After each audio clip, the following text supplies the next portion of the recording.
Dahil maraming beses na nga kaming nagbenta at nagtimbang nitong mga alaga naming baboy, ay marami nga ang nagre-request na sabihin ko daw kung ano yung timbang ng mga inilalabas namin na baboy para daw malaman nila kung ano yung mga timbang at kagaganda daw ng aming mga inilalabas. At nung pagkatapos nga naming ilipat ito dito sa selling pen, ang estimate namin na magkikilo diyan ng nasa 90 lamang ay mga 3 piraso. Kaya ating alamin kung ilan nga ba yung timbang ng aming mga ilalabas na mga baboy. At dahil nga hindi naman nila binibisita itong aming inilalabas, ayan nga at si kuya ay panay ang hipo dun sa aming mga alaga. At ang kauna-unahan niyang tinimbang, ayan, at 101.5 ang kilo. Yung pangalawa ay tumimbang nga lamang ng 96.5.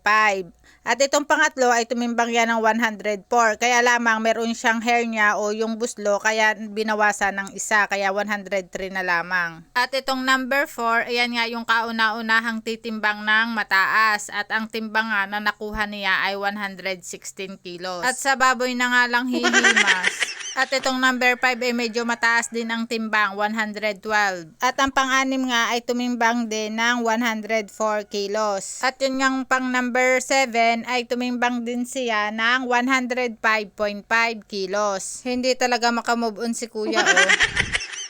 At yung pangwalo natin ay tumimbang ng 116.5.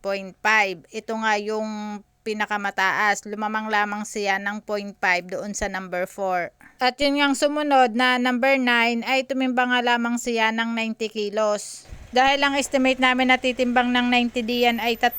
So ngayon may 2 na nagtimbang ng 90. At itong ang number 10 ay tumimbang lamang ng 108. At ang number 11 ay tumimbang ng 105.5. At itong ang mga nauna naming tinimbang, ayan nga ay good dahil walang asterisk. Ibig sabihin hindi siya mataba kahit mabibigat yung timbang nila. At dito sa susunod na pen, meron kami nakita na isa lang yung mataba. Dun, yun yung estimate lang namin. Ngayon, tingnan natin kapag tinimbang na siya kung ilan yung mataba dito. At ayun nga pagdadalhan ng baboy, ayan nga at panay ang tawag kung magaganda daw ba yung ilalabas namin. At ito nga ang pang-12 na titimbangin ay tumimbang lamang ng 108. Number 13 na tayo. Yung number 13, tumimbang lamang siya ng 103.5. At pang yung number 14 natin ay tumimbang lamang siya ng saktong 100. At yung pang 15 natin na tinimbang ay tumimbang lamang siya ng 93.5.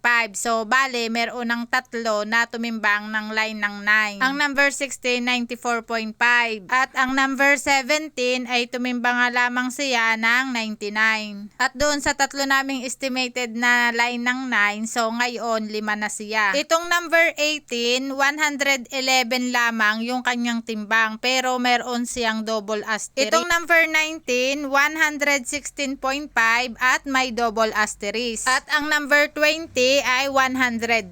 So mababa siya pero may double asterisk. Ang number 21 ay 105.5, isang asterisk. At dito naman tayo sa number 22. Yung number 22 ay may timbang nga lamang na 114.5 at meron din siyang isang asterisk. Ang huli, number 23, 97.5. Ano ba yung meaning kapag may double asterisk? Ibig daw sabihin noon ay sobrang taba. So, bale, may 3 kami na sobrang taba.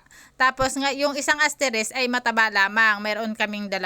At bale, sa estimate namin na 3 lamang yung titimbang ng line ng 9, ngayon 6 pala sila. At sa 23 heads, nag-average nga lamang po kami diyan ng 104.52.